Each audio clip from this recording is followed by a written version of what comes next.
sa Tagalog?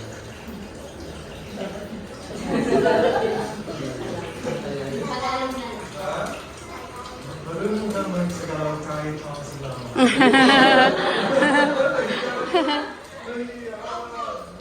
Sige, Tagalog. Tagalog siya Tagalog. Para lahat pagbigyan natin. So, ma'am, because you're the one carrying the child, syempre bibigyan ka pa.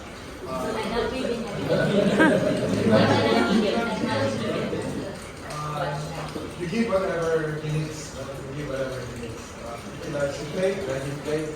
May binibigyan ka nga ako, wala rito, tuwa ako sa labas. Ganyan ako ang comfort sa mga bata. Kung gusto nila matulog, kakalat ng sleep. Whatever they need, if they need pacifier, toys, anything, we give it to them. To the child. Because they should enjoy their life. So, sana natin ibiyagan, sana natin ang Ama, ng Anak, ng Espiritu Santo. Sumainyo ang Panginoon. Please, sumainyo ang Panginoon. At sumainyo din. Mga kapatid ay nagagalak na magkatipon-tipon sa pagdiriwang ng ito para sa sanggol na naging kaalam ng ating Sambayan ng Kristiyano. Sa kasimula ng ating pagdiriwang at sa kanilang pagdiriwang, kaya mangyari ko lang ng ipahayag at inyong layunin po sa inyong pagdiriwang. So there is only one reason why you want your child to live a Christ. And what's that? You're offering your child to God for His protection and blessing. You remember in the Bible when Mary and Joseph presented Jesus in the temple, the presentation of the child Jesus in the temple. Practically, that's what we're doing now. We're presenting this child to God so that God will protect and bless your child. Kasi mula ngayon, pagtanda niya, maraming pwedeng mangyari. No? So you ask God to guide your child. But in return, God would like to ask something from you. So ganoon eh, pag humingi ka sa Diyos, may hinihingi siya. No? So ito yung hinihingi ng Diyos. So, kayo yung patay at nanay. Bilang tatay at nanay ko ng batang ito, nais ba niyo siya ay tumanggap ng sakramento ng binyan upang makiisa sa buhay ng Diyos at makaayos ang ating Sambayan ng Kristiyano? Ang pangalawang tanong, nalalaman ba niyo ng kalaki ng kahilingan ito ang pananalita na hubugin ng inyong pag-ibigyan sa diwa ni Kristo? To summarize everything, you're offering your child to God for His protection and blessing, and in return, God asks you one thing: to love your child. Nanganako ba kayo na mamahalin niyo siya sa kanila? Madaling sabihin, pero so, sir, ma'am, tandaan niyo, normal. Also work normal. Sa mag-asawa, sa paminsan-minsan, meron kayo hindi pagkakaunawaan ng pagtatalo. Normal yun siya. Kasi pag may mga sinisis, magkamagtaka siya, normal yun siya. Kaya lang, ma'am, huwag may papakita o may papalinin sa bata. When they cannot fully apprehend and understand, nagkakaroon sila ng post-traumatic stress. So, we discuss things in private. Ipapakita o ipapakita. Natabaka, before many things, pwede ko din mistakes. Sir, ma'am, pag may kamali ka lang, kung ipapakita, gusto kailangan yung bata, naaalala nila ako. Nagkakaroon sila ng less self-worth. Yung mga pamanin yung kanila, ang mga sa sarili dahil sarili lang ng buhay sa nasa. Kaya pag nakinig na, magaling sila mag-face. Magaling sila suicidal mag-face.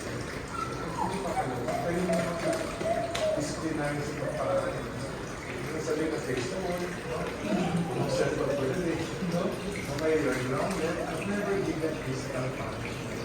Hindi mo na pati nga sa psychologist, if you have a broken childhood, pag hindi mo na broken childhood, hindi po siya happy childhood pa na correct childhood. Hindi ko siya maraming sa kalaan. Pero hindi yung isang gagawin niya. Kaya may kumuha ng mga ninong-ninang yung trabaho nila. So para malaman mo kung sino yung ninong-ninang at sino lang yung bisita lang, no? Sino po yung ninong-ninang para sa kanya? Mga ninong-ninang?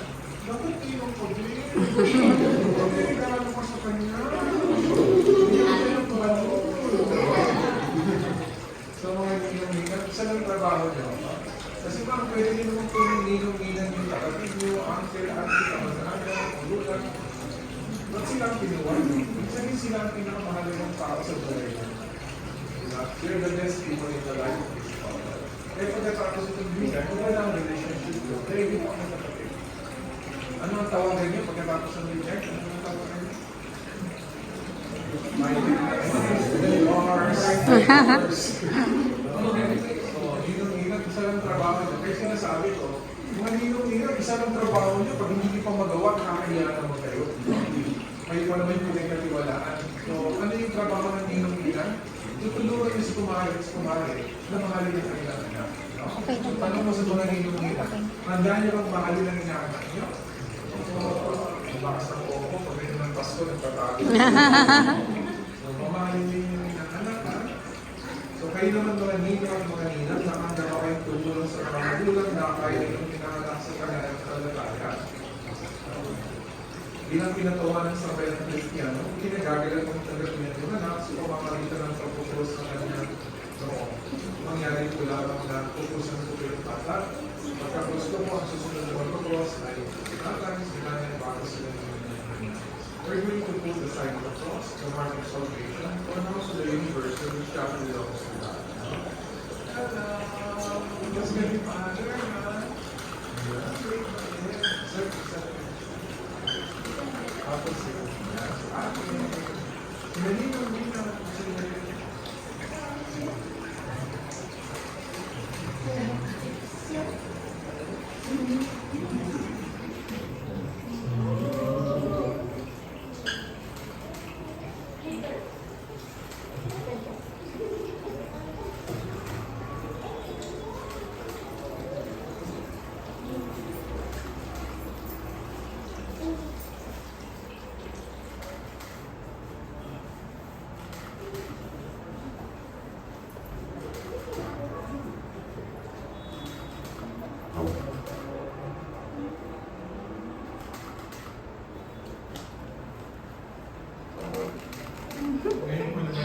Bait ni Mikmik. I'm going to read the Gospel of Mark, chapter 10, verses 13 to 16. Bakit ito yung pinili natin Gospel passage? Para ipakita sa atin na kaligtasan ay para sa lahat. May walang isang tao may karapatan magsabi na kabiligtas kayo din. God loves us all. Lahat tayo. And God will do everything to save all of us. We have to participate and to cooperate with His grace. So, kasama yung bata, siya ang bigyan mo na siya. Basahin ko sa inyo. Sumayin niyo ang Panginoon. At sumayin niyo din. Ang pagbase mula sa mabuting balita ng Panginoon ayon kay San Marcos. May nagdala ng mga bata kay Jesus upang hililing ipato niya sa mga ito ang kanyang ama. Ngunit pinagbitaan sila ng mga alagad. Nagalit si Jesus na makipig at sinabi sa kanila, "Pabayaan niyo lumapit sa akin ang mga bata. Huwag niyo silang sawayin sapagkat sa mga tulad nila nag-aari ang Diyos. Ito ang tandaan ninyo, sino mang hindi tumanggap sa pag-aari ng Diyos tulad ng isang maliit na bata, ay hindi mapapabilang sa mga pinag-aarihan niya." Ang tinalog niya sa mga bata, itinalog ang kanyang mga kamay sa kanila at pinagpalitan sila. Ito ang mabuting balita ng ating Panginoon. Pinupuri ka namin ito. Mga kapatid, hindi lang lumahog sa Panginoon paano pa magiging niyang kalinain ang batang bibinigan, ang mga magulang nino at ina, at ang buong niyang sabay ng Panginoon. At sa bawat panalangin ng ating isasagot ay, Panginoon, dindig mo kami, pakiulit ang lahat. Panginoon, tingin mo kami. Para sa banal na sambelan sa ating lupain, upang sa pamamatubay ni Pedro Apostol na banal at ipamang tagapagpangaral, masipag niya may palaganap ang magandang balita sa ating kapuluan at sa iba't ibang bansa. Manalangin tayo sa Panginoon. Panginoon, tingin mo kami. Pagdasal po natin yung batang bibinigan upang ang mga anghel ang pumatnubay at mag-adjust sa kanya sa lahat ng masama. Manalangin tayo sa Panginoon. Panginoon, tingin mo kami. Pagdasal natin sa tatay at sa nanay upang mamalaki sa iyong tapat sa kanilang pangako sa binyan at alinsulat sa halimbawa ng banal na mag-anak na si Jesus Maria kasi sila manatiling nagmamahalan at nagmamalasakit sa isa't isa. Manalangin tayo sa Panginoon.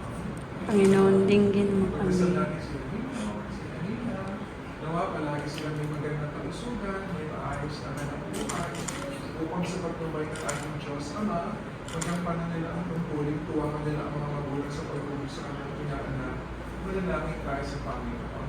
Panginoon, tingin mo kami. Para po sa lahat ng binyagan na nilito, upang katulad ng lahat ng mga banal, makapamuhay tayo matapat sa ating pangako sa binyagan. Manalangin tayo sa Panginoon. Ama naming mga kamerihan, kusang loob kang nagmahal sa amin. Kaya sinugo mo ang iyong anak upang kami ang sadaka sa pananigin ng sana ay mabigyan ng laya. Sa tanda ng Diyos na minalo, mo ang batang bibinyagan ay maging malaya sa pagkaalipin ng buwan ng pagkasuway ng wikang ng tao. Lukuban na siya ng banal na Espiritu kung siya'y mapuspos ng diwa ng walang katabuhin ng iyong anak. Inilulubog namin ito sa pamamagitan ng Kristo kasama ng Espiritu Santo at pasawa ng buwan. I'm going to lay my hands on you and pray.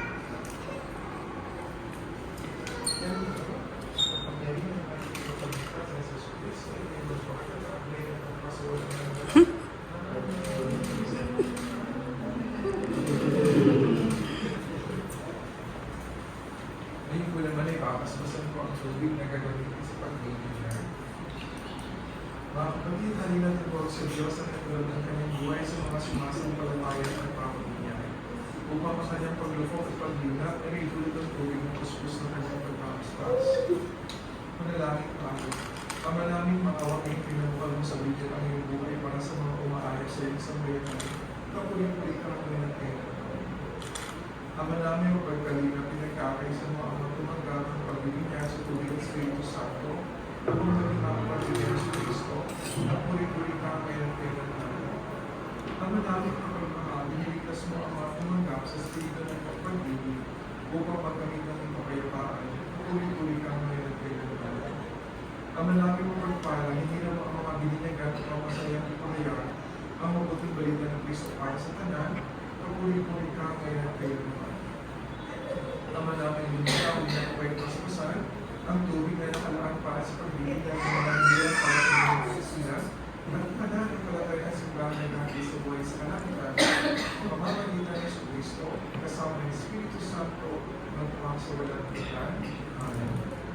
Ama namin lumitaw sa tubig na iyong pinagpala, ibinulog mo ang walang pagsilang sa Espiritu Santo ang mga hinirang mong tumagat ng binyag ayon sa pananampalataya ng iyong simbahan ay yung itaguyod sa buhay sa kalangitan. Sa pamamagitan ng Yesu Kristo, kasama ng Espiritu Santo, magpasa walang hanggan. Bago ko bubinyagan yung inyong anak, itapakuin na natin si Satanas. Mga minamahal na nagulang niya at nila, noong tayo ay binyagan, tayo ay nalibing kasama ng Kristo. Upang kasama rin niya tayo ay makabangon ang pagbagong buhay. Bilang tanda ng inyong pananagutan sa pagbubog ng iyong anak ay sa balang aral, sa liwanag niyo ay pangako ng may binigay na pagkakulan ang lahat ng kasabahan ng kasalanan. If you believe that God is pure spirit, He is here, He can see us, and He can hear us. The devil is also pure spirit, He is also here.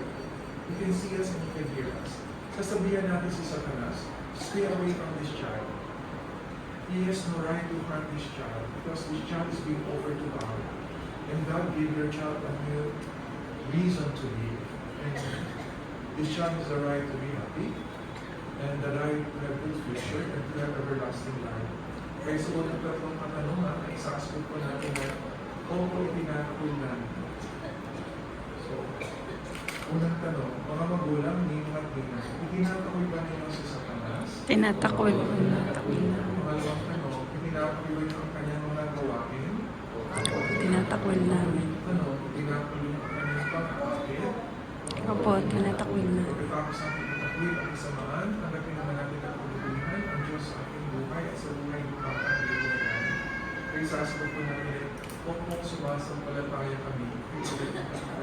Opo, sumasampalataya ko. Mga magulang, ninong at ninang, sumasampalataya ko sa Diyos ng mga pamilya sa lahat ng mga ng langit at lupa.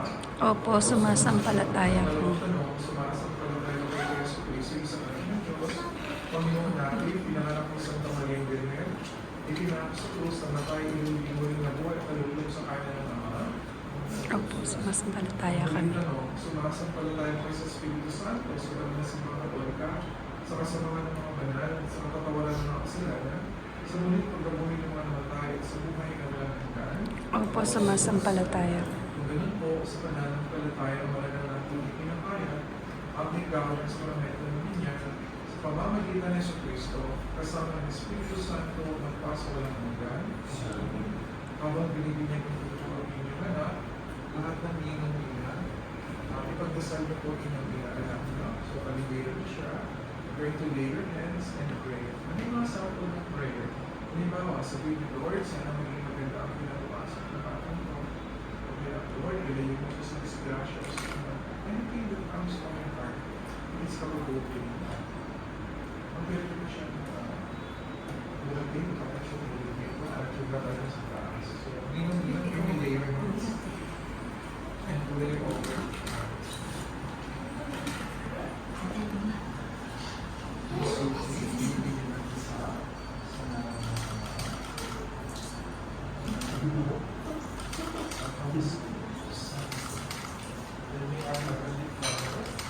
Bless you and give you all grace now and forever. Amen. Pwede ka na magbato ng minang-minang. Iba na pag-minang, just minang. Sa iyo, may gaya mo.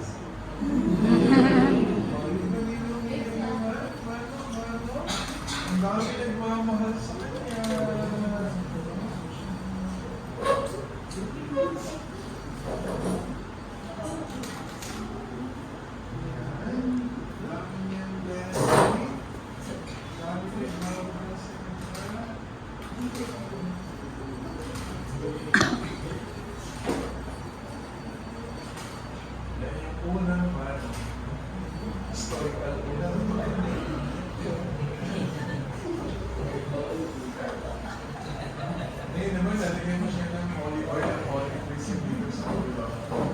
Even King David, King Solomon, even Jesus was anointed. If you read the Bible, you are anointed.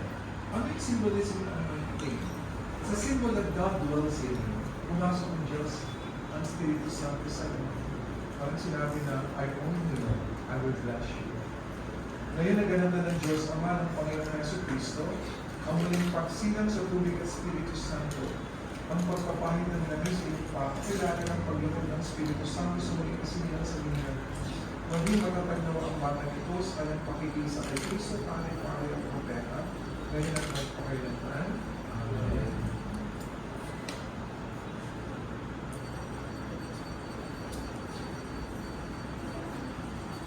May you be the sense of triumph of your heaven. When you grow, you will be grace and you, and you will come another people.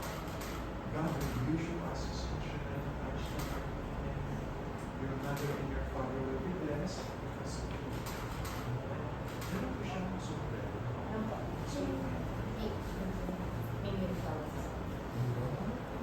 Si ate pa ang nasulat. May faith naman ni ate.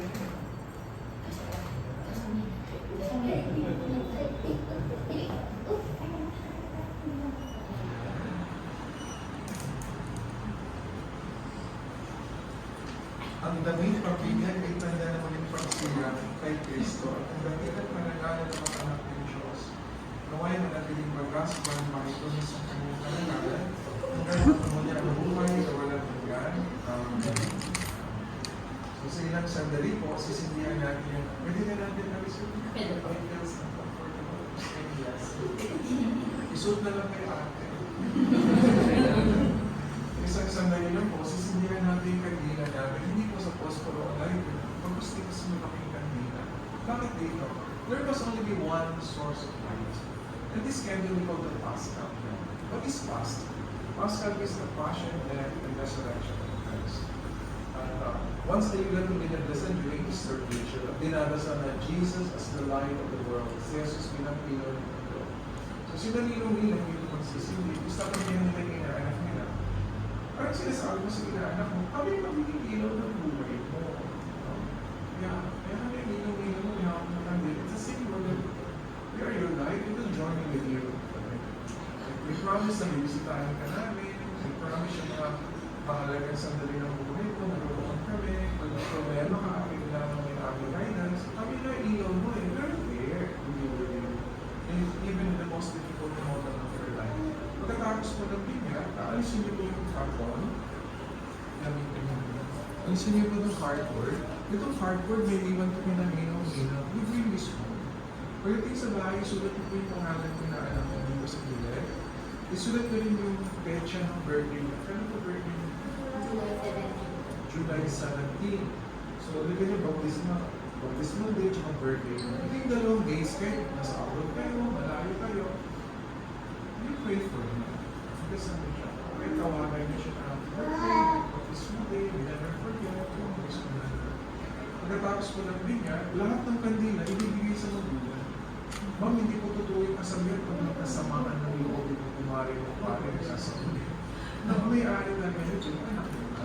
Nagamitin niya na for the rest of his life. Una, kung yung birthday niya, July 17. Pagdating ang July 17, you get one of these candles. Sindihan niyo ma'am, bilang mag-asawa. You pray. Pray is powerful. You may make a wish. Siguro naman sir, nag-wish ka sa anak niya. Ay, hindi niyo gawin ka. Pag malaki na siya, pag ganyan siya kalaki, tulad ni Ate, siya na mag-pray. Siya na rin mag-wish. Siya na rin mag-blow. Kasi malaki na siya eh. Diba? So, ninong niya, pagsapit ng 8 or 9 years old, ninong kinaanak, di ba sa atin Catholic na ng first communion? Pag may first communion siya, may hawak siya pandila eh. Huwag kayo bibili ng bagong pandila siya. Reuse pa ng Christmas.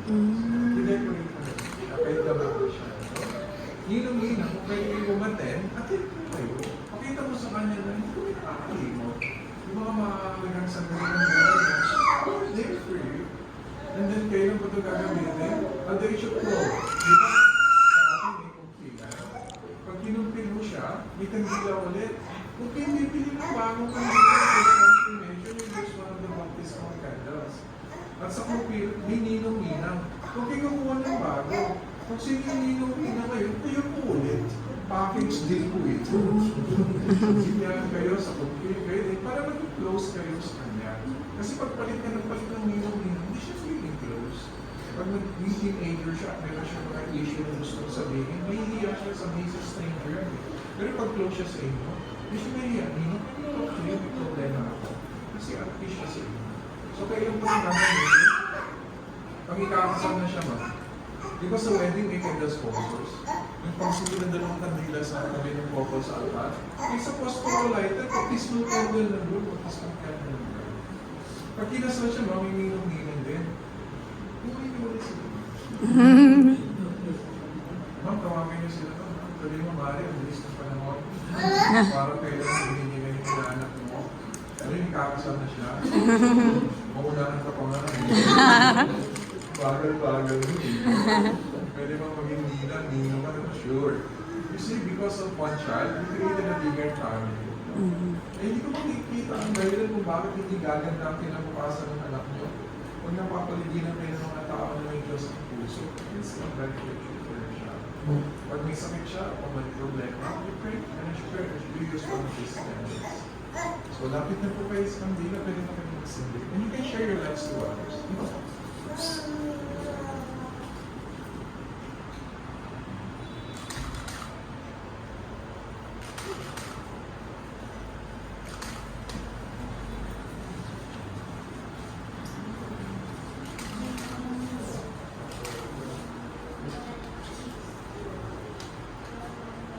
Tayo magbigay naman ni Jesus nating ilaw sa buong nating isipan. Sa Yesu Cristo na buhay siya ating kaliwanagan. Ang ilaw na ito ay tandaan ni Iwanan ni Cristo na tinagdapat na bago niya. Sa tulong ng mga magulang ni ilaw ng Pino, naway magalap ito sa kanyang puso diwa sa pagbabalan ni Cristo ng ating Panginoon. Naging anak na yung kaliwanagan kay Cristo, umulog na yun sa ating Ama na bukalang kaliwanagan ng buhay sa panalangin tinuro sa atin ng ating Panginoon Yesu Cristo. Sabay-sabay ko natin pagdasal ng bagong bulan.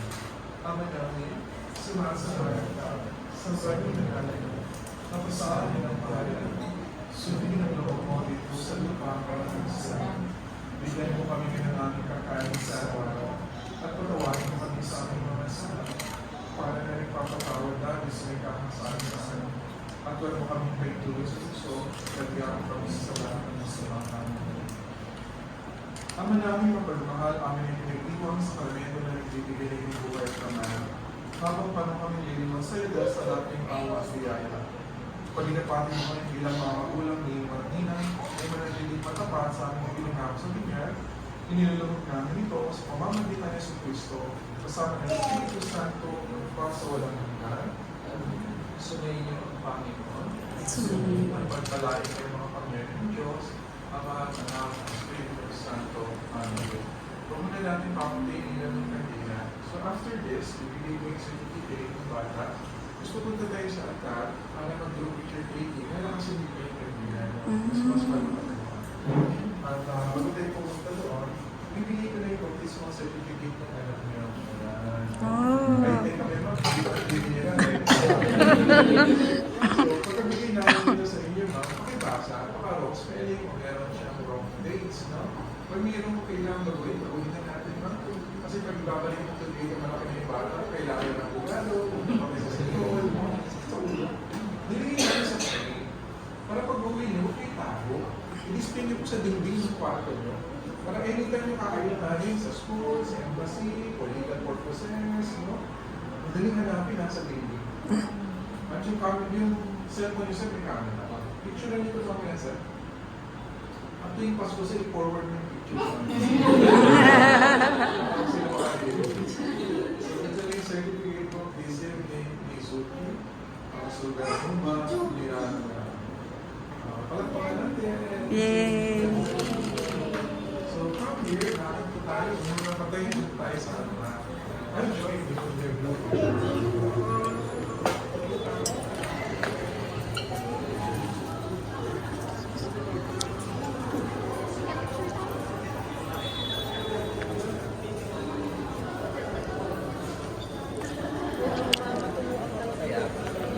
Wala nga.